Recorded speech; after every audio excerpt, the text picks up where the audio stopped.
नमस्कार दोस्तों, स्वागत है आप सभी का इस चैनल पर। दोस्तों, देश भर के लाखों पेंशनभोगी के लिए बड़ी अपडेट है।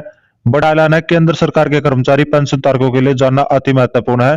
तो चलिए दोस्तों, जानेंगे सभी खबरों को विस्तार से। सबसे पहले आपसे निवेदन है कि वीडियो को अपनी तरफ से लाइक कर लीजिए। साथ ही चैनल पर बनाए तो पहली बार विजिट किया तो नीचे ब्लैक कलर का बटन है, उसे दबाकर चैनल को सब्सक्राइब जरूर कर लीजिए। चलिए दोस्तों, जान लेते हैं आज की सबसे महत्वपूर्ण खबरों को विस्तार से। बड़ी खबर की बात कर लेते हैं। केंद्र सरकार नहीं चलेगी मनमानी, पेंशन भोगियों ने इन मांगों पर विचार करना पड़ेगा। जी हाँ दोस्तों, बड़ी खबर निकलकर सामने आ चुकी है। देश भर के लाखों पेंशन भोगियों के लिए पेंशन एरियर में गायबत्व को लेकर, इसके साथ ही केंद्र कर्मचारी धारकों के लिए अन्य महत्वपूर्ण खबरें जानेंगे दोस्तों विस्तार से। जी हाँ दोस्तों, खबरों का सिलसिला शुरू कर लेते हैं। चलिए दोस्तों, बड़ी खबर आ चुकी है। पेंशन भोगियों ने रिवाइजन प्रतिवेदन केंद्र सरकार को सौंप दिया है और कह दिया कि केंद्र सरकार की मनमानी नहीं चलेगी। पेंशन भोगी ने इन मांगों पर विचार करना पड़ेगा, इन मांगों को पूरा करना पड़ेगा। जी हाँ दोस्तों, कौन कौन सी वो मांगे, चलिए दोस्तों बता दें कि फटाफट चलिए तो मांग की बात कर लेते हैं। केंद्र सरकार को रिवाइजन प्रतिवेदन दिया गया है पेंशनधारकों द्वारा, जिसमें कहा है कि केंद्र सरकार 18वां एरियर को लेकर ऐलान करे। लेटर में कहा गया कि केंद्र सरकार देर गवाए 18वां एरियर को लोकसभा चुनाव से पहले बहाल कर ले, ताकि कर्मचारी और पेंशनधारकों के खाते में एरियर की राशि पहुंच सके। कर्मचारी पेंशनधारकों को जो कोरोना काल में नुकसान उठाना पड़ा था 18वां एरियर न मिलने की दिशा में, अब उसकी भरपाई कर देनी चाहिए, क्योंकि अब देश में अर्थव्यवस्था सुधार आ चुका है। भारत की इकोनॉमिक दुनिया में 5वें नंबर की ट्रेड करी है। साथ ही कर्मचारी पेंशनधारकों के लिए लंबित मांग को पूरा करने केंद्र का दायित्व बनता है।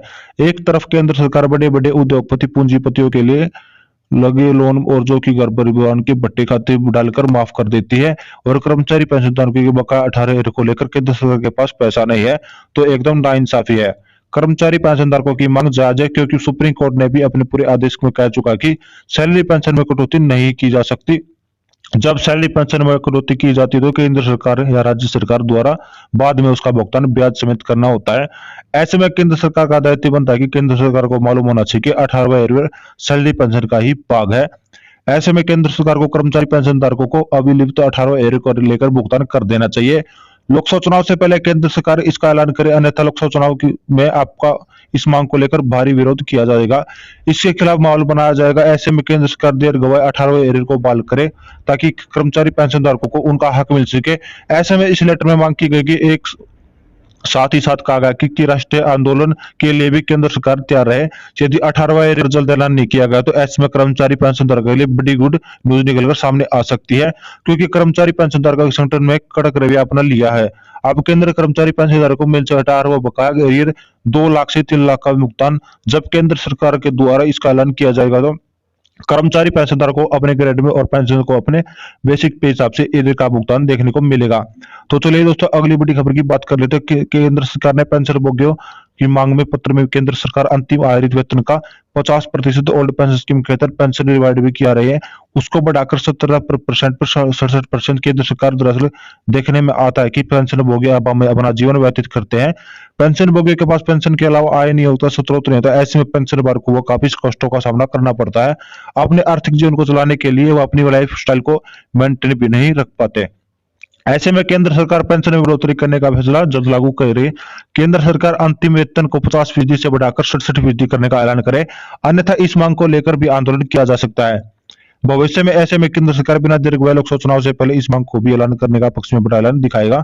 चलिए दोस्तों, अगली बड़ी खबर की बात कर लेते हैं। पेंशन धारकों द्वारा केंद्र सरकार के समक्ष रिवाइजन प्रतिवेदन में, जिसमें मांग की गई है केंद्र सरकार पेंशन धारकों की जो पेंशन मिलती है उस पर जो आयकर लगाया गया है उसको आयकर को माफ कर देती है। केंद्र सरकार पहले ही बहुत कम मिलती है पेंशन धारकों को, उसके ऊपर आप आयकर में कष्ट लेती है। ऐसे में पेंशन धारकों को जो पेंशन मिलती है उसमें भी कटौती की जाती है, तो ऐसे में पेंशन धारक अपनी लाइफस्टाइल को भी नहीं मेंटेन कर पाते। ऐसे में पेंशन धारकों को काफी जिम्मेदारी होती है, उसे बच्चों की पढ़ाई लिखाई करवानी होती है, साथ ही साथ पेंशन बच्चों की शादी भी करनी होती है, अन्यथा आर्थिक जिम्मेदारियां भी होती है। उसके बाद पेंशन इतनी कम होती है तो वो अपनी आर्थिक स्थिति का निर्वाह करने से नहीं कर पाते। पेंशन धारक ऐसे में केंद्र पेंशन धारकों की पेंशन बढ़ाने के साथ साथ आयकर जो लगता है उसको भी कटौती करने का ऐलान करे। चलिए दोस्तों, अगली मांग रखी गई है पेंशन धारकों द्वारा केंद्र सरकार के सामने, जिसमें केंद्र सरकार को कहा गया है कि केंद्र सरकार ओल्ड पेंशन स्कीम को बहाल करे। जैसा कि दोस्तों आपको मालूम हुआ कि 2004 के बाद ओल्ड पेंशन स्कीम बंद कर दी गई थी। ऐसे में पेंशन भोगियों को अब रिटायर होने पर या 2004 के बाद भर्ती होने वाले पेंशन भोगियों को एनपीएस के अंदर पेंशन का भुगतान किया जा सकता है। तो दोस्तों हम आशा करते हैं कि आपको हमारी जानकारी पसंद आएगी, तो वीडियो को लाइक करें, शेयर करें तथा चैनल को सब्सक्राइब जरूर करें। धन्यवाद।